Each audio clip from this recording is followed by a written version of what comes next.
ছাড়ে না, নবীর ভালোবাসা বলতে পারে না। কি করব, কিভাবে বলাবো? একজন পরামর্শ দিলেন, শারীরিক নির্যাতনে বেলাল মুখে দিয়া নবীর ভালোবাসার প্রকাশ করে। উমাইয়া ইবনে খালদ অবশেষে মুখকে বন্ধ করার জন্য নবীর ভালোবাসার ব্যক্তি বেলালের মুখের ভিতরে জ্বলন্ত আগুন ঢুকাইয়া দিল। বেলালের মুখ জিহ্বা পুড়ে গেল, তারপরও বেলাল নবীকে ভালোবাসা ছাড়ে না।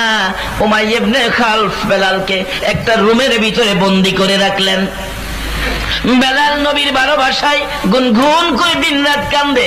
একদিন আবু বকর এই রাস্তা দিয়া যাইতেছিল, শুনে কে যেন নবীর প্রেমে কান্দে। ডাকলেন, বাড়িতে কে আছো? উমাইয়া ইবনে খালদ বাহির হয়ে গেলেন। আমি আছি। তোমার ঘরে কে কান্দে? একটা কিনা গোলাম আখিরি নবীর কালিমা পড়ে ফেলেছে, এত মার দিলাম রে আবু বকর। এ বেলাল তো ওই নবীর ভালোবাসা ছাড়ে না। বলুন, আবু বকরের কলিজায় আগুন লাগছে নি? আবু বকর বলেন, উমাইয়া ইবনে খালদ রে, এটা কেমন পাগল রে, আমার একটু দেখাও না। উমাইয়া ইবনে খালদ দরজাটা খুলে দিলে আবু বকর দেখে সমস্ত শরীরে রক্তে লাল লাল হয়ে গেছে। আমি যে নবীর পাগল, আরেক পাগল এখানে বন্দী হইয়া কান্দে। আবু বকর বলেন, উমাইয়া ইবনে খালদ, এই পাগলটাকে বিক্রি করে দাও না, মাইরা লাভ হবে কি? বিক্রি করলে তুমি নিবে? আবু বকর বলেন, নিব। কত দাম? যা দিয়ে কিনছি তা দিতে হবে, আমি রাজি, তাই দিব। ও আবু বকর, এই পচা বেলাল নিয়ে কি করবে? আবু বকর কান্দে। উমাইয়া ইবনে খালদ রে, নবীর পাগল দে রে, আমি নবীর দরবারে লইয়া যাইব। উমাইয়া ইবনে খালদ বলেন, আরো যদি বেশি টাকা দাম চাই তাও কি তুমি নিবে? আবু বকর বলেন, রে উমাইয়া ইবনে খালদ, শুধু বেশি টাকা নয়, আজকে যদি আমি আবু বকর 7 আসমান 7 জমিনের মালিক হই, আর তা দিয়ে যদি বেলালকে খরিদ করা লাগে রে, আমি 7 আসমান 7 জমিন দিয়া হইলেও বেলাল খরিদ করব, বেলাল থুইয়া যাইব না।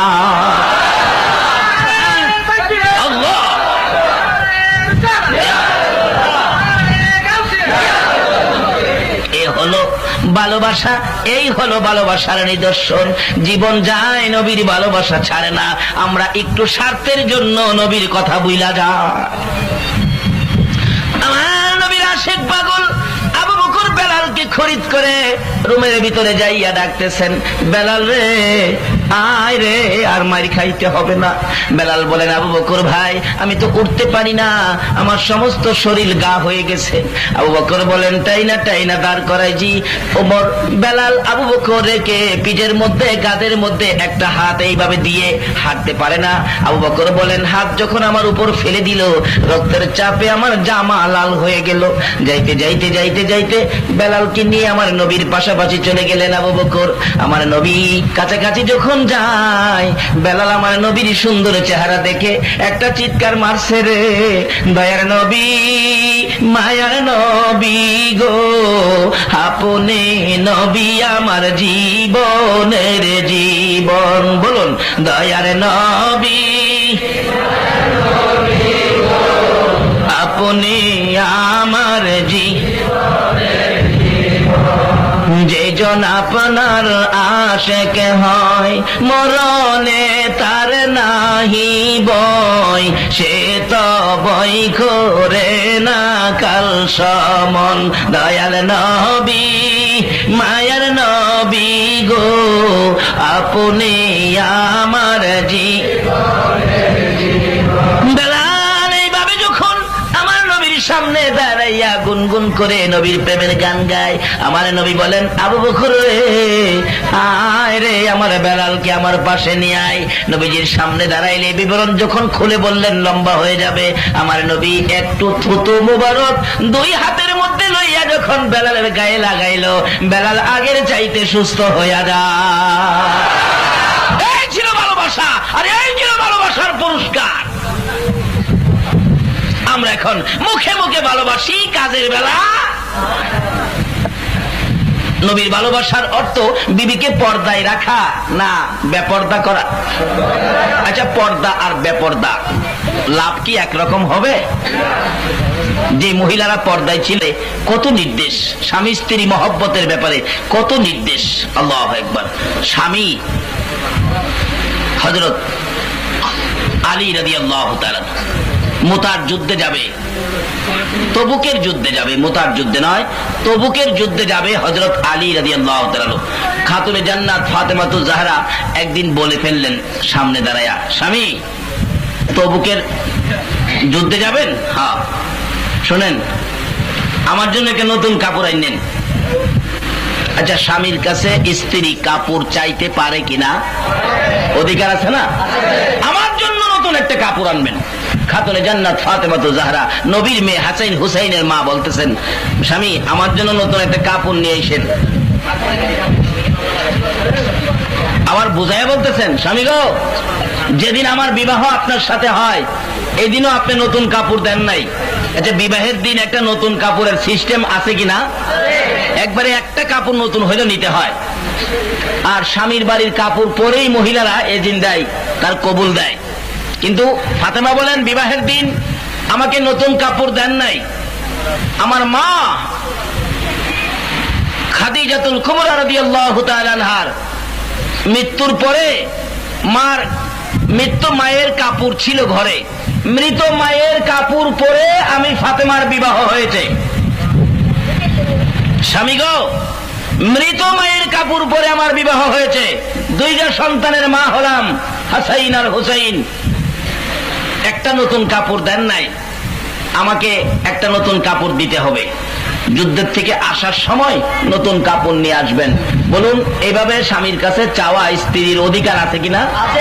কিন্তু অধিকার মতো তো চাইলেন, কিন্তু ও স্বামী হযরত আলী একটু কষ্ট নিলেন মনে, কি যুদ্ধে যাইতেছি এই সময় তুমি নতুন কাপড় চাইলা, যুদ্ধের থেকে আসতে পারি কি না পারি এই খবর নিলা না।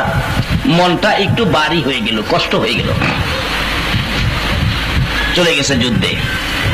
এদিক দিয়ে হাসাইন আর হুসেইন দুই ভাই নবীজির কাছে গিয়ে বলে, নানা নানা গো, আমার বাবা তবুকের যুদ্ধে যাচ্ছিল, আমার মা নতুন জামা চাইছিল, আমার বাবা দেখছি মনটা খুব কষ্ট। এদিন থেকে আমার নবী ফাতেমার ঘরে আর আসে না। এখনো দিনের মহিলারা স্বামীর মনে কষ্ট দেয় কিনা? দেয় না? স্বামীর এত ঘুষ খাওয়া শিখাইছে মহিলারা। পার্শ্ববর্তী মহিলার স্বামী ব্যবসায়ী মানুষ, রোজার ঈদে 5,000 টাকার শাড়ি আনছে, আর পাশের ঘরের বেচারা চাকরি করে, কম দামি চাকরি। মহিলা তো চিল্লাইতেছে, পার্শ্ববর্তী মহিলার শাড়ি 5,000, এই ঈদে 5,000 টাকার শাড়ি না দিলে তোমার সাথে কথাই কমো না। এই ফুইল্লা ফেস ইয়ে রয়েছে। স্বামী আইসে কয়, তোমার কি হয়েছে? কমইরা জামু, তোমার লগে কথা কমো না। আরে কি ব্যাপার? 5,000 টাকার শাড়ি, বেচারা বেতন ওই 5,000 আছে না? 5,000-এর কর্মচারী কন্ত বেচারা কি দিয়া শাড়ি আনবো? তখন ওই অপারক হইয়া অফিসে গিয়া বলে পিয়ন দে, একটু ডাইনে বাবু লইস, আছে না ডাইনে বাবুর পয়সা? আমাদের দেশে কই উফরি কই বেতন পাই কত? বোলারা ক বেতন পাই তো 7,000। উফরি কেমন পা? বেতন 7,000-এর পরে জিগা উফরি কেমন পা? আচ্ছা, উফরিটা কি জায়েজ? ওই সিগনেচার দেয় না 200 না দিলে। আমাদের চট্টগ্রামের স্টেশনেও টিকিট নাই, আবার 10 টাকা বাড়াইলে টিকিট হয়। আমি একদিন বলছি, মাস্টার সাহেব এগুলি নিয়ে কারচুপি করবেন না, জনগণকে সঠিকভাবে দেন। আপনারা বেতন পান না, হুজুর টিকিট নিবেন, না হলে পরে আসেন। আমার পরে আসতাম আমি, কি পরের ঘটনা কিন্তু একদিন কিন্তু পরের ঘটনাগুলি ক্যাসেটে পাইবেন। নারী সমাজ এগিয়ে আসতে হবে। মেয়ে নারী যদি, স্ত্রী যদি বলে দেয়, শোনো একটা পয়সা বেজাল আমার সংসারে আনতে পারবো না, এই বেজাল রোজগার আমার সন্তানদেরকে আমি খাওয়াবো না। বলুন, স্ত্রী যদি এই কঠোর হয়ে যায়, স্বামী কি বাজে কাজে হাত দিতে পারবে? যেই সমস্ত মহিলারা এইভাবে রোজগার পরিষ্কার রাখলেন, হালাল খাইলেন, ওই সমস্ত মহিলাদের সন্তানেরাই নামাজি হয়, আল্লাহর ওলি হয়। এখন সন্ত্রাস হয় কেন? কারণটা কি? এই খাওয়ার মধ্যে ভেজাল ঢুকছে। ডানে বামে কিছু নিস, বাড়িওর নি ফেসাও ফেসি হইছে, এটারে ফেসা বানান লাগবো। সিগনেচার দিতে এলে কয় সিগনেচার তো এখন দেওয়া যাবে না, রোজারিদের পরে আইসেন। করে বাবা আমার আজকা দরকার, রোজারিদের পরে আইসেন। সদুয়েক দিলে দেওয়া যাইব, না সদুয়েকে হবে না। দিছে 300 যখন ফাইলের নিচে থুইছে, উপরে সিগনেচার দিছে। এই রূপ বাঙালির চরিত্রে আছে কিনা কন্ত? নবীর ভালোবাসার অর্থ কি এই? নবীকে যারা ভালোবাসে জীবন যাইতে পারে, অবৈধ কোনো কিছু করতে। বলতেছিলাম আমার নবীর কত আদরের মেয়ে খাতুনে জান্নাত ফাতেমাতুজ জাহরা স্বামীর সাথে কি ব্যবহার করে দেখুন। ডাকতেছে, নতুন জামা আইনেন। হযরতে আলীর মনে কষ্ট গেল। মা ফাতেমা 2 সন্তান হাসাইন আর হুসাইন নবীজির কাছে খবর পৌঁছে দিল। আমার নবী বলেন, স্বামীর মনে কষ্ট দিয়েছে, ফাতেমার ঘরে আর যাব না। একদিন চলে গেল, নবীজি আসলেন না। 2 দিন চলে গেল, নবীজি আসলেন না। 3 দিনের দিন সকালবেলা ফাতেমা সহ্য করতে পারে না। হুসাইন রে, হুসাইন রে, যা তোর নানারে দেখো আমার বাড়িতে আসার জন্য। যে বাবা প্রত্যেকদিন 2 বার 3 বার করে আসতেন, আজকে কেন আসে না? আমার তো আর মন মানে না। ফাতেমা কাঁদতেছে। হাসাইন হুসাইন 2 ভাই গিয়ে নবীজির সামনে হাজির হলেন। নানা, নানা গো, মা কান্দে, আপনি কেন যান না? আমার নবী বলে দিলেন, হাসাইন হুসাইন তোর মারে বলে দে, নতুন জামা চাইয়া আমার আলীর মনে দুঃখ দিয়েছে। নতুন জামা চাইয়া রে আমার আলীর মনে দুঃখ দিয়েছে। যতক্ষণ পর্যন্ত আলীর মন খুশি না করবে আমি নবী ফাতেমার ঘরে যাব না। শুধু এটাই শেষ না রে হাসাইন হুসাইন? ফাতেমারে বলে দে, স্বামীর মনে দুঃখ দিয়ে, ফাতেমা স্বামীর মনে দুঃখ দিয়ে যদি মৃত্যুবরণ করে, আমি নবী ফাতেমাকে মেয়ে বলে দাবি করব না। আশিকেরা, নবীর পাগলেরা, স্বামী স্ত্রীর জীবনটা কিভাবে চলবে? নবী যদি ভালোবাসা থাকো, নবীর কথাগুলো মানতে হবে, নবীজির চরিত্র, নবীর আদর্শগুলো গড়ে নিতে হবে। আমি ফাতেমাকে মেয়ে বলে দাবি করব না যদি ফাতেমা স্বামীর মনে দুঃখ দিয়া কবরে যায়। এবার এই খবর পৌঁছে দিলেন হাসাইন আর হুসাইন মায়ের কাছে। 3 দিন শেষ, যুদ্ধ বিজয়ী হয়ে গেল। বিকালবেলা তবুকের যুদ্ধের থেকে হযরতে আলী রাদিয়াল্লাহু তাআলা আনহু আসতেছে। বহুদূর দেখা যায়। অন্যদিন যুদ্ধ শেষে আলী ঘোড়া চালাইয়া সরাসরি বাড়ির ভিতরে ঢুকতো বীর বিক্রমের মতো খুশি মনে। আজকে মনটা ভারী ভারী, আগের থেকেই ঘোড়ার থেকে নেমে গেলেন। ফাতেমা বাড়ির ভিতরে চুলার মধ্যে গরম পানি বসাইয়া অপেক্ষায় স্বামী কোন সময় আসবে, কিন্তু মনটা ভারী। ঘোড়ার থেকে নাইমা ঘোড়ার লাগাম ধরে আস্তে আস্তে আসতেছে। বাড়ির কাছাকাছি আসলে দৌড়ে যাইয়া ফাতেমা স্বামীর পায়ে সালাম করছে। সালাম করলেন। স্বামী, হযরত আলী তো মনটা একটু ভারী। স্বামী, নতুন জামা লাগতো না? পয়সা নাই, আনবা করতে বুঝে গেছি তো, লাগতো না, থাক, তুমি আমার সব। আচ্ছা, অন খুশি হইতেছে নি? আলী, নতুন জামা লাগতো না, তুমি আমার সব, তুমি আমার শাড়ি। সুবহানাল্লাহ, লাগতো না নতুন জামা। পায়ে সালাম করে আলী এখনো মনটা খুশি হয় নাই। তোর বাড়িটা হাত থেকে নিচে দেন, আমার কাছে যুদ্ধগীর আসছেন। ঘোড়ার লাগামটা দেন। ঘোড়াটা নিয়ে বাঁধছে, যুদ্ধের পোশাকটা খুলছে। স্ত্রী স্বামীর গায়ের পোশাকটা খুলছে। খোলার শেষে ঘরে রাখছেন। আয়েশা হাতে ধরে টানতেছেন, স্বামী আসেন, আসেন। পাথরের মধ্যে দাঁড়াইছে। গরম পানি দিয়ে পাও ধুয়াইলেন, হাত ধুয়াইলেন, মুখ ধুয়াইলেন, আঁচল দিয়ে মুখ মুছে দিলেন, হাত মুছে দিলেন, পাওগুলি মুছে পরিষ্কার করে হঠাৎ করে পায়ে ধরে পড়ে গেছে। স্বামী, নতুন জামা চাইয়া তোমাকে কষ্ট দিয়েছি, সেজন্য আজকে 3টা দিন পার হয়ে যাই গো স্বামী। আমার বাবা আমার বাড়িতে আসে না। স্বামী, তোমার পায়ে ধরি, বলো। আমি ফাতেমা তোমার পায়ে ধরেছি। যতক্ষণ পর্যন্ত তুমি খুশি না হইবা দুনিয়া কিয়ামত হবে, ফাতেমা পাও ছাড়বে না। হযরতে আলী মুস্কি মুস্কি হাসতেছিলেন, মুস্কি মুস্কি হাসতেছিলেন। এই ফাঁকে দিয়ে ইমাম হাসাইন আর হুসাইন দৌড়াইয়া গিয়া নবীর সামনে হাজির। নানা, নানা গো, নানা আসেন, আসেন। 2 ভাই নবীজির 2 হাতে ধরে টানে। ও নানা, আসো আমাদের বাড়িতে বড় মজার খেলা চলছে। কি খেলা? আইসা দেখো আমার বাবার পায়ে মা পড়ে আছে, চোখের পানি ছেড়ে ছেড়ে কাঁদতেছে। আমার বাবা আলী মুস্কি মুস্কি হাসতেছে।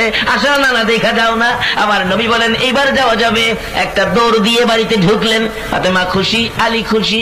ফাতেমা কান্দে, বাবা গো 3 দিন পর্যন্ত কেন আমি ফাতেমার খবর নিলা না? আমার নবী বলেন ফাতেমা রে, স্বামীর কাছে নতুন জামা চাই, আলীর মনে দুঃখ দিয়েছো, এই জন্য তোমার বাড়িতে আসি নাই। শুধু বাড়িতে আসি নাই এটাই শেষ নয়, আমি ঘোষণা দিয়েছি স্বামীর মন খুশি না করে তুমি ফাতেমা যদি মৃত্যুবরণ করতা, আমি হাসরের দিন তোমাকে মেয়ে বলে দাবি করতাম না।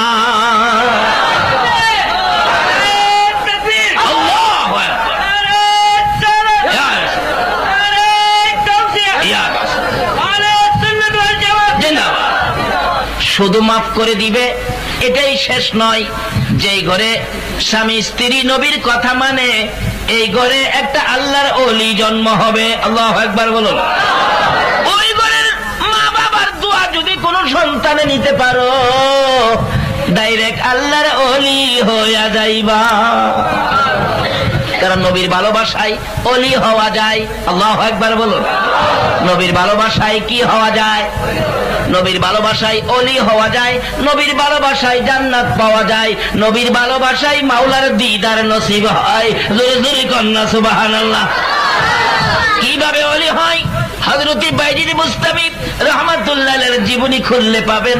বাইজিদ ওলি হয়েছেন মায়ের দোয়ায়। বলুন কার দোয়ায়? বাইজিদ মার দোয়ায় ওলি হয়েছে। কত বড় দরজার ওলি হয়েছিলেন বাইজিদ। একদিন নামাজে দাঁড়ায়া আল্লাহর আরশে চলে গেছে। 2 রাকাত নামাজে আল্লাহর আরশ, আরশে যায় ডাকে বাইজিদ, আরশ আরশ, আরশে ডাহে। আল্লাহ কই? নবী কইছে নামাজ দিয়া মাওলার দিদার করতাম। আমি নবীর কথা মানি, নবীরে ভালোবাসি বিদায় নবীর কথায় আরশ আসলাম দেখার জন্য, আল্লাহর সাথে সাক্ষাৎ করার জন্য। আল্লাহ কই? আরশে। কয় বাইজিদ আল্লাহ তো আরশে থাকে না। কেন আরশে থাকে না? নবী বলছে নবীর সাথে আরো গোপন চুক্তি হয়েছে, সেই খবর জানো না? নবীর সাথে চুক্তি হয়েছে, নবী গো তোমার সাথে দিদার হয়েছে আমার আরশে, তোমার উম্মতেরা যদি নামাজে দাঁড়ায় আমি আরশ ফালাইয়া জমিনে দেয়া দেখা দিব। বাইজিদ আল্লাহ তো তুমি যখন নামাজে দাঁড়াইছো আরশ ফালাইয়া তোমার সাথে দেখা করতে জমিনে গেছে। বাইজিদ আল্লাহু আকবার বলে চিৎকার মারছে। এই কি আখিরি নবীর উম্মতের মর্যাদা? এত বড় দরজার ওলি ছিলেন বাইজিদ। একদিন বাইজিদ বুস্তামি রহমাতুল্লাহ আলাইহি তরিকতের কাজ নিয়ে, তরিকতের দাওয়াত নিয়ে বাহির হলেন। রাস্তা দিয়ে হাঁটতেছে, হাঁটতে হাঁটতে তার জীবনীতে লেখে একেবারে ক্লান্ত হয়ে গিয়ে একটা গাছের নিচে বসলেন রেস্ট নেওয়ার জন্য। গাছের নিচে বসার পরে গাছের উপরে পাখি ছিল, পাখি তো উপর থেকে লেদা মারছে, পাখি লেদা ময়লা ত্যাগ করলেন। এই লেদাটা আইসা বাইজিদ বুস্তামি রহমাতুল্লাহ আলাইহির জামার মধ্যে পড়ছে। অনেক সময় মৌলবীর মাথার উপরেও কাওয়া লেদা মারে। বাইজিদ বুস্তামি রহমাতুল্লাহ আলাইহি পাখির দিকে চাইলেন, পাখি এ কি করলি? আমার একটা জামা তরিকতের দাওয়াত নিয়ে বাহির হলাম, আমার জামাটা অপবিত্র করে দিলি। এইভাবে একটু কড়া নজরে চাইছে। আল্লাহর ওলির নজরে পাখিটা পুইরা ছাই হইয়া জমিনে পড়ে গেছে। ওলিদের সাথে বেয়াদবি করবেন না, ওলিদের পক্ষে থাকুন। আসলে যারা ওলির পক্ষে আছে তাদের কোনো ভয় নাই। ডাকতেছে কি করলি? পাখিটার সাথে সাথে গাছ থেকে পুইরা ছাই হইয়া জমিনে পড়ে গেছে। তার থেকে 6 মাস পরে আবার তরিকতের কাজ নিয়ে বাহির হলেন বাইজিদ বুস্তামি রহমাতুল্লাহ আলাইহি। একটা রাস্তা দিয়ে যাচ্ছে, পাহাড়ের চিপা চাপা রাস্তা। হঠাৎ দেখে নামাজের টাইম হয়েছে আসর, আসরের নামাজ তো পড়তে হবে। আল্লাহর ওলিরা নামাজ পড়ে কিনা? নবীরে যারা ভালোবাসে তারা নামাজ পড়ে কিনা? পড়ে। এবার দেখতেছে নামাজের টাইম, উজু করব, পানি কই? পানি তো নাই। হঠাৎ দেখে পাহাড়ের চিপায় ছোট্ট একটা ঘর, ঘরের পাশে যায় ডাকতেছে, বাড়িতে কেউ আছেন? আমাকে 1 বদনা পানি দেন, আমি উজু করে নামাজ পড়ব। কিন্তু কেউ সারা শব্দ দিল না। কিন্তু মানুষ ঘরে আছে, আউট পায় কিন্তু আওয়াজ দেয় না। আবার ডাক দিলেন, ঘরে কি কেউ নাই? আমার 1 বদনা পানি দেন, উজু করে নামাজ পড়ব। কথা 3 বারের মাথায় বাইজিদ রাগ হয়ে গেলেন। আমারে ছিলেন? ছিলেন আমারে? 1 বদনা পানি দিবেন কিনা কন? যখন 3 বারের মাথায় দমক দিলেন রাগ হইয়া, ঘরের ভিতর থেকে একটা মহিলার কণ্ঠে আওয়াজ আসতেছে, বাইজিদ বেশি রাগ হইও না, এইটা পাখি মারা না। রাগ হইলে মইরা যাবো, এটা বাইবো না। বাইজিৎ মাথায় হাত দিয়ে বসে গেছে। এটা কেমন মহিলা রে? আমার নাম যে বাইজিৎ, মহিলা কেমনে জানে? আমি তো কোনোদিন দেখি নাই, কবে পাখি মারছিলাম আমারও খেয়াল নাই, ওই লোকটা কেমনে জানে পাখি মারার খবর? বাইজিৎ চিন্তা করতেছেন, এই লোকটারে কি দিয়া ইজ্জত করি? এখন দিয়ে আমার চেয়ে বেশি বুজুর্গ একটা মহিলার মধ্যে দেখা যায়। বলুন, মহিলা যদি নবীর কথা মানে বুজুর্গি আসতে পারে কিনা? মহিলা যদি নবীর কথা মানে এরকম একটা অলি হইতে পারে কিনা? বাইজিৎ ভাবতেছে, হায় হায় হায়, ভাবতেছিলাম আমি এই জামানার মধ্যে সবচেয়ে বড় বুজুর্গ, ওখানে দেখি আমার চেয়ে বেশি বুজুর্গ মহিলা। বাইজিৎ বলেন, আমি আর কত বড় বুজুর্গ হইলাম, আমার চেয়ে বুজুর্গ দি পর্দার ভিতরের মহিলারে দেখা যায়। মহিলা দি আমার চেয়ে বেশি বুজুর্গ, আমি বাইজিদার কত বুজুর্গ হইলাম, দেখি মহিলারে জিগাই এই বুজুর্গি কিভাবে হাসিল করলো। ও মা বোনেরা, লক্ষ্য করে শোনো, প্রত্যেক দিন এই সুযোগ পাওয়া যায় না। মা বোনেরা, বাচ্চাগুলো ঘুম পাড়াইয়া রে জানালাটা খুইলা আলোচনা শুনো। একদিন তোমার বাচ্চা থাকবে, তোমার বাড়ি থাকবে, সুকেশ ভর্তি তোমার কাপড় গুলো থাকবে, তোমার সাদা কাফন পরাইয়া বাহির করে দিবে। বাইজিৎ ভাবতেছেন, এত দামি মহিলা, এত বড় বুজুর্গ মহিলা এলাকার মধ্যে আছে, মহিলাকে কি দিয়া সম্মান করব, কি বলে সম্মান দিব? বলুন, আমাদের কাছে, আমাদের সমাজে আমাদের কাছে সবচেয়ে সম্মানী মহিলা কে হবে? একজনে খালি কইছে মা। সবচেয়ে সম্মানী কে? এক মাহফিলে কয় খালেদা জিয়া, সবচেয়ে সম্মানী বলে খালেদা জিয়া। আরেক মাহফিলে কয় শেখ হাসিনা। যারা রাজনীতি করে নেতৃত্ব দেয় তাদের কাছে হয়তো, কিন্তু আসলে সবচেয়ে দামি মহিলা আমাদের কাছে কে হবে? শুধু আমাদের কাছে নয়, জাতি বিজাতি, বিজ্ঞানী অজ্ঞানী যত কিছু আছে, ধর্ম বর্ণ নির্বিশেষে সমস্ত পৃথিবীর বিজ্ঞানীরা একটা তদন্ত দিয়েছিলেন, পৃথিবীর মধ্যে সবচেয়ে দামি সবচেয়ে সুন্দর কে? পত্রিকার মধ্যে আসছে সবচেয়ে দামি সবচেয়ে সুন্দর নাম হলো মা। তাইলে আমার নবীর কথাই তো ঠিক হইল, নবী যে বলছে মায়ের পায়ের নিচে জান্নাত, তাইলে দামি হইল কে? মা। বাইজিৎ বলেন, সবচেয়ে দামি হলেন মা, আমি মহিলাটাকে মা বলে ডাক দিব। বাহির থেকে ডাক মারলেন, মা। মহিলাদেরকে মা ডাকলে খুশি হয় কিনা? মা, মা গো মা, তুমি আমার মা লাগো গো। আমি বাইজিৎ বলছি তুমি আমার মা। বাইজিদের মতো একটা অলি কাকে মা বানাই রে? ও মা বোনেরা, লক্ষ্য করে শোনো, বাইজিদের মতো একটা অলি যদি কারো সন্তান হয়, বলুন ওই মায়ের জীবন ধন্য হইব কিনা? এখন তো ওই মা নাই, আর বাইজিদও আর হয় না, মাও পাওয়া যায় না, আর আল্লাহর অলিও এখনকার যমুনায় জন্ম হয় না, খালি অলিদের জীবনই পাওয়া যায়, আল্লাহর অলি পাওয়া যায় না। কেন? মা হয় না। নবী খুশি হইলে আমার আল্লাহ। বলতেছিলাম বাইজিৎ সবচেয়ে দামি মা, ওই মহিলাটাকে মা বলে ডাক দিলেন। কি বলে? মা। মা গো, ও মা, আমি ভাবছিলাম এই জামানায় আমি সবচেয়ে বড় বুজুর্গ, এখন হিসাব করে দেখি আমার চেয়ে বেশি বুজুর্গি আপনার মধ্যে। মা, আমি জানতে চাই এত বড় বুজুর্গি কি দিয়া হাসিল করছেন, কিভাবে হাসিল করছেন আমি জানতে চাই।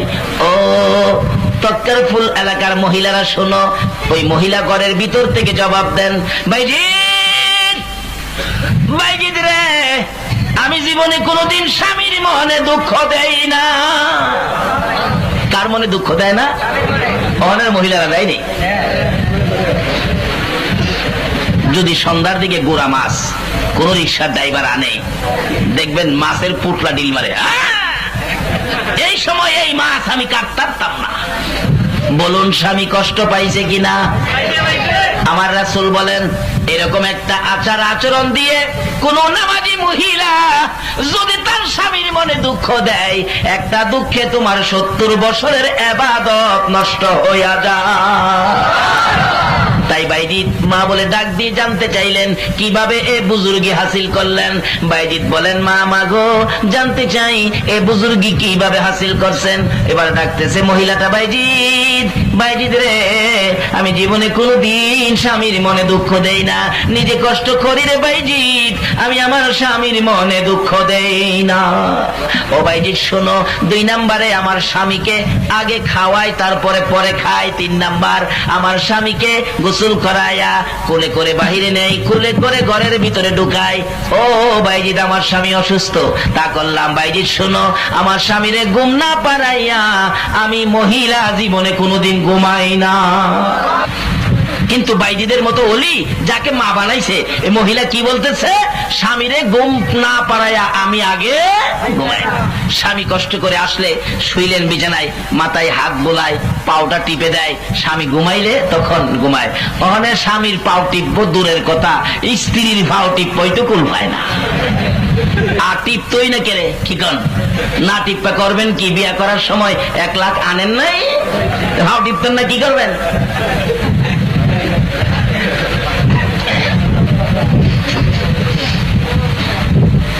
আমি যে এলাকায় ইমামতি করতাম, এটা বাস্তব ঘটনা বলছি, আপনাদের কষ্ট হইতেছে? কষ্ট হইলেও 15 মিনিট সময় যাবে। বাস্তব ঘটনা। আমি যে ঘরে বেশি বেশি খাইতাম, মহিলা বুড়া এখন নাই, মারা গেছে। আমার বলে, বাবা অহংকার দিনের মহিলাদের কাণ্ড কারখানা দেখলে চোখে দিয়ে রক্ত আসে। আমারে যখন তোমার চাচা বিয়ে করে আনছে, আমার শ্বশুর শাশুড়ি ছিল, আসার কিছুদিন পরে শাশুড়ি মারা গেছে, শ্বশুর ছিল। যেদিন আমি নতুন বউ হয়ে এই বাড়িতে আসছি, বাসর রাত্র 12টা-1টার দিকে শুনি আমার শ্বশুরের ঘুম ভেঙে গেছে। শ্বশুরের জিকির আজকার করতেছে। ভাবলাম শ্বশুরের তো ঘুম ভাঙছে, পেটে খিদা, কিছু খাইলে মনে হয় ঘুম হইতো। তো এই রাত্রে তো পারে নাই, নতুন বধূ দ্বিতীয় রাত্রে সন্ধ্যার দিকে কিছু চাউল ভিজায় রাখছে। যেই শ্বশুরের ঘুম ভাঙছে শেষ রাত্রে, নতুন বউ এই চাউলগুলি বাইটা 2টা পিঠা বানায়া 1 গ্লাস পানি সহ শ্বশুরের ঘরের দরজায়, আব্বা, শ্বশুর আব্বা, শ্বশুর আব্বা। নতুন বউ আমারে ডাকতেছে, নিশ্চয়ই আমার ছেলের সাথে কোনো ঝগড়াঝাটি হয়েছে। কি ব্যাপার বৌমা, দরজাটা খোলেন কেন? কথা আছে। ভাবছে পরের মেয়ে আনছি, না জানি কোনো ঝগড়াঝাটি করছে। দেখি দরজা খুলে দেখে নতুন বউ হাতে পিঠার বাসন, 1 গ্লাস পানি। কি রে বৌমা, আবা আপনার ঘুম ভেঙে গেছে, মনে হয় পেটে খিদা লাগছে, আপনি পিঠাটা খায়া পানি খান, দেখবেন আপনার ঘুম আসবে। নতুন বউ বাসর রাত্রের দ্বিতীয় রাত শ্বশুরের জন্য পিঠা বানায়া পানি নিয়ে গেলেন, ঘুমাবে। ঘুম ভাঙ্গা এইভাবে আমার জন্য পিঠা আমি বুড়া মানুষ হয়েছি, বুড়া ঘুম হয়ে গেল থুরা, তাই কি করবো? তুমি আর আমার জন্য পিঠা দিতে আইন না, আর তুমি ঘুম কষ্ট করে তুমি এরকম করো না।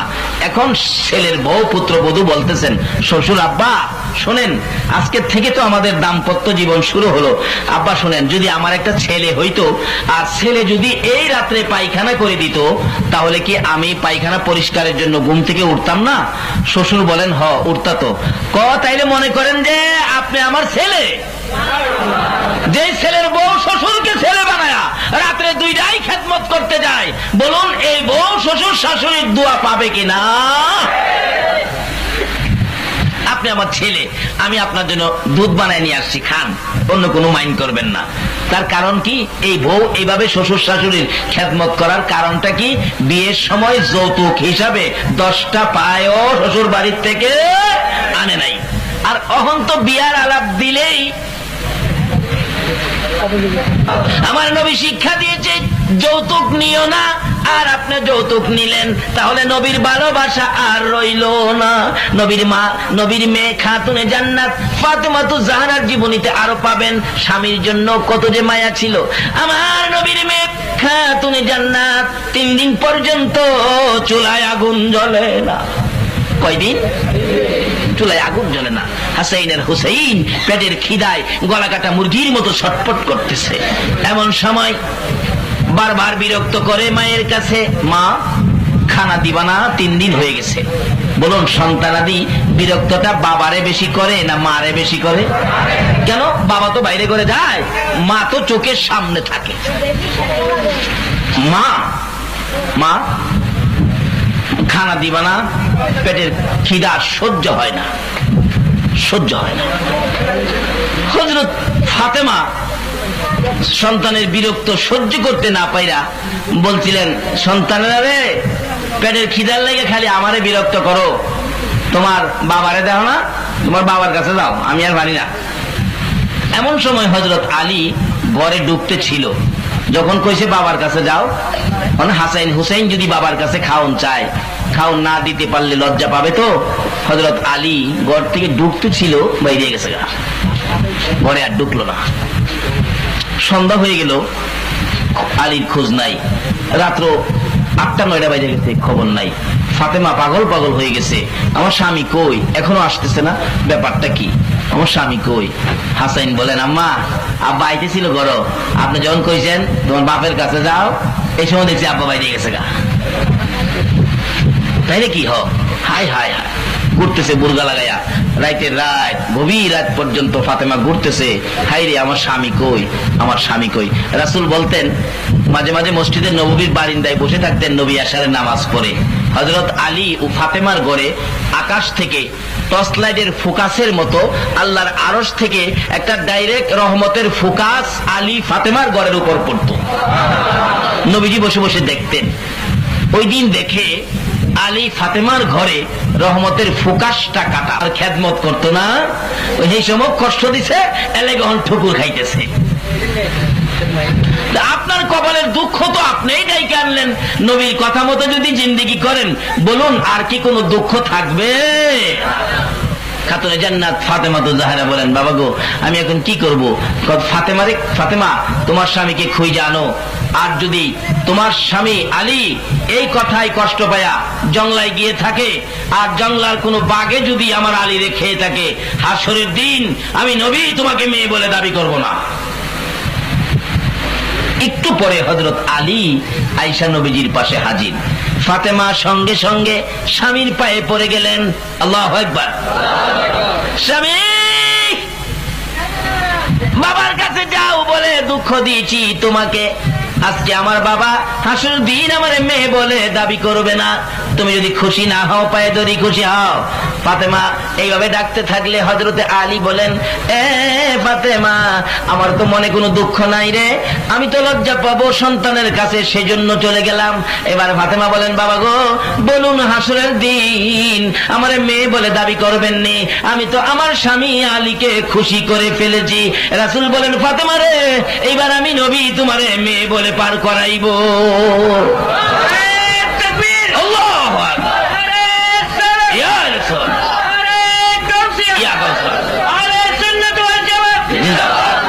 নবীর মেয়ে হইয়া যদি স্বামী স্ত্রীর মধ্যে এই সম্পর্ক এইভাবে আমাদের জন্য স্মৃতি করতে পারে, বলুন এখনকার দিনের মহিলারা নবীরে যদি ভালোবাসা থাকে গো, স্বামী স্ত্রীর এই সম্পর্ক রাখতে হবে কিনা? তাহলে তোমার নেককার সন্তান জন্ম হবে, ভালো মানুষ জন্ম হবে। তাই বাইজিৎ বলতেছিল, মা মা গো মা কিভাবে বুজুর্গি হাসিল করছো, কথাটা খেয়াল আসেনি? বাইজিৎ 1 নম্বরে হলো স্বামীর মনে দুঃখ দেই না, 2 নম্বরে স্বামী রোজগার করে যা আনে তার উপরে সন্তুষ্ট থাকি, রাগ হয় না। স্বামীকে গোসল করায় অসুস্থ, স্বামীকে কুলে করে বাহিরে নেই, কুলে করে ঘরে নেই। স্বামীর কথার বাইরে জীবনে কোনো কাজ করি না। কার কথার বাইরে? স্বামীর কথার বাইরে। আপনার ঘর থেকে পার্শ্ববর্তী ঘরে কোন মহিলা যাইতে পারে না, এটা নবীর তরিকার মধ্যে নাই। ওখানের মহিলারা স্বামীর কথা ছাড়া যায়নি। আরো কয় কি, আমারে কি খাসায় রাখবা নাকি, আমারে কি জেলখানার দোহায় রাখতে আনছো? আমার মনে যা চাই আমি তাই করব, তোমরা যেমন স্বাধীন আমরাও এমন।